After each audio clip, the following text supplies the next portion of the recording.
ನಮಸ್ತೆ ಫ್ರೆಂಡ್ಸ್, ಇವತ್ತು ತುಪ್ಪದ ವ್ಯಾಪಾರಿಯ ಕಥೆಯನ್ನು ಕೇಳ್ತಾ ಹೋಗೋಣ. ಅದೊಂದು ಪುಟ್ಟ ಪಟ್ಟಣ. ಅಲ್ಲಿ ರಂಗಪ್ಪ ಎಂಬ ತುಪ್ಪದ ವ್ಯಾಪಾರಿ ಇದ್ದ. ತುಪ್ಪದ ವ್ಯಾಪಾರಿಗೆ ಒಂದು ದಿನ ದುರಾಲೋಚನೆ ಬಂದಿತು. ಇಷ್ಟು ದಿನಗಳಿಂದ ವ್ಯಾಪಾರ ಮಾಡುತ್ತಿದ್ದರೂ ತನ್ನ ಸ್ಥಿತಿಗತಿ ಏನೂ ಸುಧಾರಿಸಿಲ್ಲ. ಅನೇಕರು ಕಲಬೆರಕೆ ಮಾಡಿ ಬೇಗನೆ ಸಿರಿವಂತರಾಗುತ್ತಾರೆ, ಅದ್ಧೂರಿಯಾಗಿ ಬದುಕುತ್ತಾರೆ. ತಾನು ಏಕೆ ಹಾಗೆ ಮಾಡಬಾರದು ಎಂದು ಯೋಚಿಸಿ ಕಲಬೆರಕೆ ತುಪ್ಪವನ್ನು ಮಾರಲು ಪ್ರಾರಂಭಿಸಿದ. ಸ್ವಲ್ಪ ದಿನಗಳಲ್ಲೇ ಈತನ ಲಾಭ ಹೆಚ್ಚುತ್ತಾ ಹೋಯಿತು. ಸಂಪಾದನೆ ಹೆಚ್ಚಾಗುತ್ತಿದ್ದಂತೆ ದುರಾಸೆಗಳು ಅದರ ಹಿಂದೆಯೇ ಬರುತ್ತವೆ.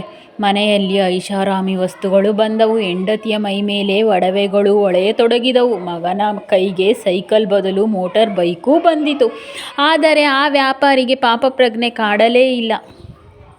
ತಾನು ಮಾಡುತ್ತಿರುವುದು ತಪ್ಪು ಎಂದೆನಿಸಿರಲಿಲ್ಲ. ಬದಲಿಗೆ ತುಂಬ ಜನ ಕಲಬೆರಕೆ ಮಾಡಿ ವ್ಯಾಪಾರ ಮಾಡುತ್ತಾರೆ, ತಾನು ಮಾಡುತ್ತಿರುವುದರಲ್ಲಿ ಪ್ರಮಾದವೇನಿಲ್ಲ ಎಂದು ತನಗೆ ತಾನೇ ಸಮರ್ಥನೆ ಮಾಡಿಕೊಳ್ಳುತ್ತಿದ್ದ. ಈತನ ದಿಢೀರ್ ಅಭಿವೃದ್ಧಿ ಕಂಡ ಉಳಿದ ವ್ಯಾಪಾರಿಗಳಿಗೆ ಆಶ್ಚರ್ಯವಾಯಿತು. ರಂಗಪ್ಪನ ಮೇಲೆ ಅಸಮಾಧಾನವಿರುವ ಇಬ್ಬರು ಈತನ ಕಲಬೆರಕೆಯ ರಹಸ್ಯವನ್ನು ಅಧಿಕಾರಿಗಳಿಗೆ ತಿಳಿಸಿದರು. ಅಧಿಕಾರಿಗಳು ರಂಗಪ್ಪನನ್ನು ನ್ಯಾಯಾಧೀಶರ ಮುಂದೆ ಹಾಜರುಪಡಿಸಿದರು.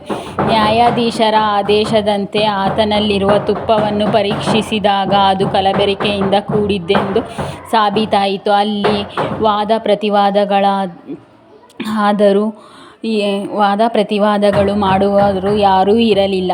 ನ್ಯಾಯಾಧೀಶರು ತೀರ್ಪನ್ನು ನೀಡುತ್ತಾ ವ್ಯಾಪಾರಿಗೆ 3 ಆಯ್ಕೆಗಳನ್ನು ನೀಡಿದರು. 1, 10,000 ರೂಪಾಯಿ ದಂಡ ಪಾವತಿಸುವುದು. 2ನೇಯದ್ದು 20 ಚಡಿಯೇಟು ತಿನ್ನುವುದು. 3ನೇಯದ್ದು 1 ಲೋಟ ತುಪ್ಪವನ್ನು ಕುಡಿಯುವುದು.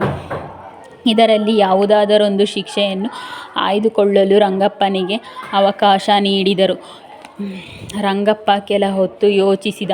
10,000 ರೂಗಳನ್ನು ಏಕೆ ಕಳೆದುಕೊಳ್ಳಬೇಕು? ಮತ್ತೆ ಚಡಿಯೇಟು ಸಹಿಸಲೂ ಸಾಧ್ಯವಿಲ್ಲ. ಹೇಗಾದರೂ ಮಾಡಿ ತುಪ್ಪವನ್ನೇ ಕುಡಿದರೆ ಸರಿ ಎಂದು ಅಧಿಕಾರಿಗಳು ನೀಡಿದ ತನ್ನದೇ ಕಲಬೆರಕೆ ತುಪ್ಪವನ್ನು ಕುಡಿಯಲು ಪ್ರಯತ್ನಿಸಿದ. ಆಗದೆ ವಾಂತಿ ಮಾಡಿ ಬಳಲಿ ತಾನು ಚಡಿಯೇಟು ತಿನ್ನುತ್ತೇನೆಂದ. ಸರಿ, 5-6 ಚಡಿಯೇಟು ಬೀಳುತ್ತಿದ್ದಂತೆ ಸುಸ್ತಾಗಿ ಮೂಳೆ ಮುರಿದಂತಾದ ಅನುಭವವಾಗಿ ಏಟನ್ನು ನಿಲ್ಲಿಸಲು ಹೇಳಿದ. ತೆಪ್ಪಗೆ 10,000 ರೂಪಾಯಿ ದಂಡವನ್ನು ಪಾವತಿಸಿದ. ನೆರೆದವರೆಲ್ಲರೂ ಅಂದುಕೊಂಡರು, ಈತ ಮೊದಲೇ ದಂಡ ಪಾವತಿಸಿದ್ದರೆ ಚಡಿಯೇಟು ತಪ್ಪುತ್ತಿತ್ತು, ವಾಂತಿಯ ಹಿಂಸೆಯೂ ತಪ್ಪುತ್ತಿತ್ತು ಎಂದು. ಆದರೆ ಪ್ರಾರಬ್ಧ ಕರ್ಮಗಳು ಅನುಭವಿಸಲೇಬೇಕಲ್ಲವೇ? ವಿಧಿನಿಯಮಗಳನ್ನು ಮೀರಲು ಯಾರಿಂದಲೂ ಸಾಧ್ಯವಿಲ್ಲ. ಇದು ಅಂದು ಮಾತ್ರವಲ್ಲ, ಇದು ಸತ್ಯ. ಅನ್ಯಾಯದಿಂದ ಮೋಸದಿಂದ ಗಳಿಸಿದ ಎಲ್ಲವನ್ನು ಕಕ್ಕಲೇಬೇಕು, ಹಿಂಸೆಯನ್ನು ಅನುಭವಿಸಲೇಬೇಕು. ಆದ್ದರಿಂದ ಮಾನವನು ದುರಾಸೆಯಿಂದ ದೂರ ಉಳಿದರೆ, ಪ್ರಾಮಾಣಿಕತೆಯನ್ನು ಅಳವಡಿಸಿಕೊಂಡರೆ ತೃಪ್ತಿಯಿಂದ ಬದುಕಬಲ್ಲ, ಲೋಕಮಾನ್ಯನಾಗಬಲ್ಲ. ಸಾರ್ಥಕ ಜೀವನ ಆತನದಾಗಿತು. ಅಂತಹ ಬದುಕಿಗೆ ಪ್ರಯತ್ನಿಸೋಣ. ಕೇಳಿದ್ರಲ್ಲ ಫ್ರೆಂಡ್ಸ್, ತುಪ್ಪದ ರಂಗಪ್ಪನಿಗೆ ಯಾವ ಥರ ಶಿಕ್ಷೆ ಆಯಿತು. ಅವ್ನು ಮಾಡಿರ್ತಕ್ಕಂಥ ಕರ್ಮನ ಅವನು ಅನುಭವಿಸ್ಲೇಬೇಕಾಯಿತು. ಚೆನ್ನಾಗೇ ತುಪ್ಪ ಮಾರ್ಕೊಂಡಿದ್ದ, ಹೇಗೋ ಜೀವನ ನಡೀತಾ ಇತ್ತು.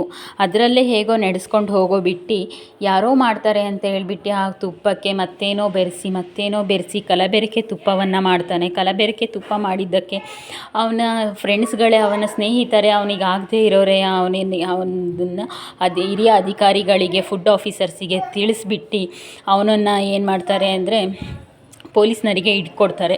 ಪೊಲೀಸ್ನವರು ಅವನನ್ನು ನ್ಯಾಯಾಧೀಶರ ಹತ್ರ ಕರ್ಕೊಂಡೋಗಿ ಅವನ ಪರ ವಾದ ಮಾಡೋಕ್ಕೆ ಯಾರೂ ಸಿಗದೇ ಇದ್ದಾಗ ಅವ್ರು ಏನು ಮಾಡ್ತಾರೆ ಅಂದರೆ ಈ ಥರ ಶಿಕ್ಷೆಗಳನ್ನು ಕೊಡ್ತಾರೆ. ಅವನ ಶಿಕ್ಷೆಗಳನ್ನು ಅನುಭವಿಸ್ಲೇಬೇಕಾಗತ್ತೆ. ಅವ್ನು ಮೊದಲೇ 10,000 ದಂಡ ಕಟ್ಟಿದರೆ ಅವನು ಚಡಿಯೇಟು ತಿನ್ನೋದು ತಪ್ತಿತ್ತು, ತುಪ್ಪ ಕುಡ್ದು ವಾಂತಿ ಮಾಡೋದು ತಪ್ತಿತ್ತು. ಈಗೂ ನಿಮ್ಮ ಜೀವನದಲ್ಲಿ ಯಾವಾಗಲೂ ಇದರಿಂದ ಬದುಕಿ ಅಂತ ಹೇಳ್ತೀನಿ. ಧನ್ಯವಾದಗಳು.